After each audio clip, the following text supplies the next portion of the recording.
Hello everyone. आज मैं आपको केक बनाना नहीं सिखा रही हूँ। मैं ये बताना चाह रही हूँ कि जब हम गैस पे केक चढ़ाते हैं तो क्या क्या गलतियाँ करते हैं कि जिससे हमारे केक का जो बेस होता है, आप देख सकते हैं इसमें नीचे से ठीक है, लेकिन ऊपर से अभी कट करूँगी और देखिएगा। तो क्या क्या गलतियाँ हम करते हैं जब गैस पे चढ़ाने जाते हैं, और प्री मिक्स बनाते समय भी क्या क्या गलतियाँ करते हैं। तो आप कोई भी गलती कर सकते हैं इसमें से। इस वजह से हमारा केक बहुत फ्लफ़ी नहीं बनता है और एयर बबल्स बहुत सारे आ जाते हैं, जैसा और टेढ़ा भी ऐसे बनता है। तो आप वीडियो में बने रहिए। मैं इसमें आपको बिल्कुल ये नहीं बताने वाली हूँ कि प्री मिक्स कैसे बनाएं या बेस कैसे बनाएं। मैं बताऊँगी कि क्या क्या गलतियों करने की वजह से ऐसे केक हमारा बनता है। तो सबसे पहला पॉइंट है कि कभी देखिएगा कि हमारा केक टेढ़ा बन जाता है। देख रहे हैं इसमें कितने बबल्स आए हैं। ये घर का ही प्रीमिक्स है और मैं 2 बेस बना के आपको दिखाऊंगी, एक ओटीजी में, एक गैस पे। ये गैस वाला है और ये घर का ही प्रीमिक्स है जो भी मैं बना रही हूँ, यूज़ कर रही हूँ। तो आप जब आप प्रीमिक्स बनाते हैं तो ध्यान रखिए, जब उसमें बेकिंग पाउडर और बेकिंग सोडा डालते हैं, जो भी चीज़ें डालते हैं, ये मेक श्योर कर लीजिए कि वो एक्सपायरी डेट ना हुआ हो। और दूसरी बात, जब भी मैदा जो यूज़ करते हैं वो अच्छे क्वालिटी का हो, यानी पैकेट का हो और एक्सपायरी ना हुआ हो। नहीं तो आप कोई खुला मैदा यूज़ करेंगे, बहुत पुराना होगा तो वो कड़वा लगेगा। तो ये सब चीज़ें आपको ध्यान रखनी है। दूसरी बात, जब आप गैस पे केक बनाते हैं तो आपका जिस भी बर्तन में बनाना है वो बर्तन प्री हीट होना चाहिए, यानी पहले से आपके गैस पे चढ़ा होना चाहिए।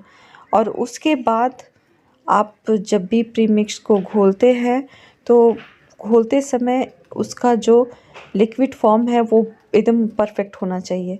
उस पे हम वीडियो कभी और बनाएंगे। और जब हम केक को टिन में बेक करने जाते हैं, जिस टिन में, तो कोई ज़रूरी नहीं है ये। और एक दूसरा थोड़ा सा टॉपिक हटके है, ये कोई ज़रूरी नहीं है कि आप उस टिन में क्या बोलता है आटे का डस्टिंग करें और क्या बोलता है बटर पेपर लगाएं, तभी आपका केक अच्छे से निकलेगा। आप बस ऑयल से ग्रीस भी कर देंगे तो भी आपका वेस्ट जो है अच्छे से निकल जाएगा। आप इस वीडियो में ही देख लेंगे। और जब आप गैस पे चढ़ाते हैं तो जब आपका स्टैंड थोड़ा सा भी टेढ़ा रहता है, जो कढ़ाई या तवा हम लोग यूज़ करते हैं उस पर स्टैंड रखते हैं, और आपका जो बेस जिसमें हम देखिए जिसमें बेस निकाल रहे हैं, और वो अगर टेढ़ा हो जाता है तो जो बेटर होता है वो एक ही तरफ चला जाता है।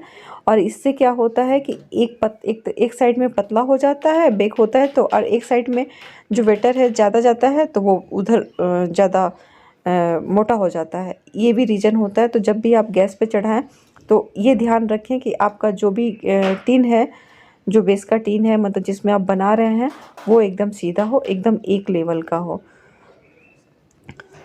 जैसे कि देखिए उधर जा रहा है ना, आपको दिख रहा है, देखिए मेरा बेटर उधर जा रहा है। मैं इसको अभी सीधा करूँगी, लेकिन फिर भी ये चूँकि स्टैंड ही थोड़ा सा ये है, इस वजह से उस साइड जाएगा। इसी वजह से वो एक साइड पतला हो जाता है, एक साइड ज़्यादा फूल जाता है। और सबसे जब बबल्स आने का सबसे ज़्यादा कारण क्या होता है कि आप बीच बीच में जो गैस को चेक करते हैं, हो गया। मैंने इसमें यही किया है। आपको मैं दिखाना भूल गई क्योंकि मुझे लगा कैमरा ऑन है, लेकिन कैमरा ऑफ था। इस वजह से मैंने बार बार बीच बीच में चेक किया है कि केक हो गया। इस वजह से हमारे बबल्स, एयर बबल्स बहुत ज़्यादा ये हो जाते हैं। क्यों? अब फिर मैं दूसरा केक बना रही हूँ, बेस बना रही हूँ, और वही घर के ही प्रीमिक्स से। और इसमें मैं बेस बनाना नहीं सिखा रही हूँ, बार बार बोल रही हूँ। ये मैं ओटीजी में बनाऊँगी। मैं आपको दिखाऊँगी कितना फ्लफ़ी वो होगा, क्योंकि उस ओटीजी में तो आप बार बार नहीं खोलेंगे, एक टाइम सेट रहता है, इसीलिए परफेक्ट होता है ओटीजी या ओवन में। तो जब आप गैस पे बार बार खोलते हैं तो क्या होता है, जो भी स्टीम अंदर बना रहता है वो बाहर निकल आता है, और फिर जब कवर करते हैं तो फिर वो स्टीम धीरे धीरे बनता है। इस वजह से एयर बबल्स हमारे बेस में, तो जो एयर बबल्स है वो हमारे जो केक का बेस है, जो स्पंज है, उसमें आ जाते हैं और वो बड़े बड़े एयर बबल्स हो जाते हैं। तो ये चीज़ ध्यान रखिएगा। और जब भी आप गैस पे केक बनाएं तो एक टाइम सेट कर लीजिए, 30 मिनट्स, 35 मिनट्स। उसके बाद ही आप गैस को, अपने कवर को हटाएं, लिड को हटाएं। और ये भी ध्यान रखिएगा कि आप जब प्री हीट करना मत भूलिएगा। और जब केक आप जो स्पंज है वो बनाने के लिए रख देते हैं तो उसके बाद आपका गैस का जो फ्लेम है वो धीमा ही होना चाहिए। तो यही अंतर होता है। आप ये सब ध्यान रखेंगे तो आपका गैस पे भी केक बहुत अच्छे से बनेगा। देखिए मैंने यहाँ पे न्यूज़पेपर का यूज़ किया है। मैं आपको ये दिखाना चाह रही हूँ कि कोई ज़रूरत नहीं है कि बटर पेपर से ही होगा, न्यूज़पेपर से भी आप लगा सकते हैं और कर सकते हैं। आप डिफरेंस देख लीजिएगा। गैस पे जब गलतियाँ करते हैं तो कैसा होता है कि एक ही प्रीमिक्स है घर का बना हुआ।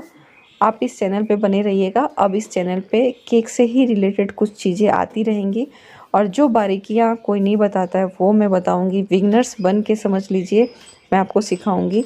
और छोटी छोटी गलतियों को आप नहीं करेंगे तो आपके केक परफेक्ट बनेंगे। तो ये मैंने OTG में डाल दिया है और इसमें तो आप बार बार चेक नहीं कर सकते, एक टाइमर सेट रहता है इस वजह से। तो ये चीज़ है, आप गैस पे भी अच्छा बना सकते हैं, लेकिन ये सब सावधानियाँ रखिएगा। और देखिए ये केक रेडी है और देखिए ये कितना केक फ्लफ़ी बना हुआ है, आप देख सकते हैं। तो यही अंतर होता है। जबकि ये थोड़ा सा ड्राई हो चुका है, उस केक को भी जो गैस पे बना हुआ केक है उसके टेस्ट में कोई ये नहीं है।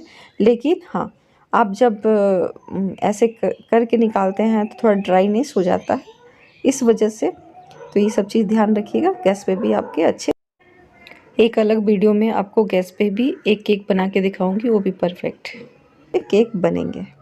तो उम्मीद करती हूँ कि आपको वीडियो अच्छा लगा हो तो लाइक शेयर सब्सक्राइब ज़रूर करिएगा और इस चैनल को सब्सक्राइब ज़रूर कर लीजिएगा, क्योंकि अब छोटी छोटी चीज़ें आप इस चैनल पे आपको मिलती रहेंगी केक से रिलेटेड। तब तक के लिए take care, bye bye, thanks for watching.